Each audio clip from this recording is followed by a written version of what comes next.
Now we are going to make our second increase stitch. And we're going to tackle this step by step, focusing on understanding where to place our hook next. Take a look at the yarn on your hook. It separates into two loops, 1 and 2. The first loop leads into a hole, the same hole you have just finished making a stitch in. You need to insert your hook into the hole immediately to the left of it. But not just any hole. You want to insert it in the hole directly below the next horizontal V's. Now slide the blue stitch marker to the left to clear the way, and place your hook into that hole from the front to the back, making it look like you have got 3 strands of yarn on your hook.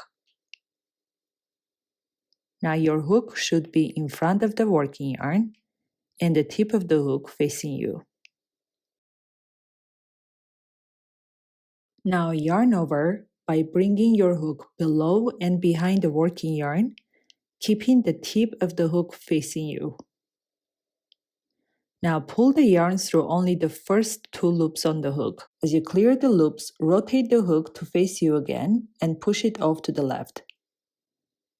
Finally, pull the hook slightly away from you to ensure the new loop is about the same size as the original loop on your hook. At this stage, you should have 2 loops on your hook, marking the halfway point of the first single crochet stitch.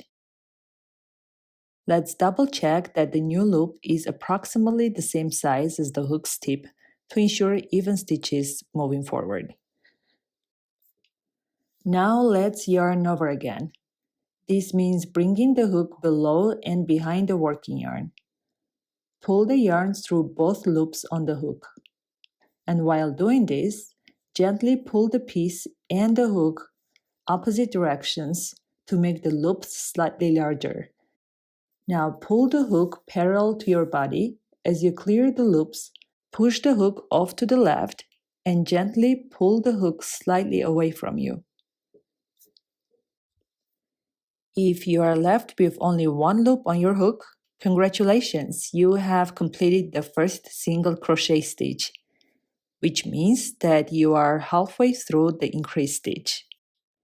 To finish our increase, we need to place a second single crochet stitch in the same hole. To locate the hole, review the yarn that's wrapped around your hook. This yarn passes through 2 loops, 1 and 2.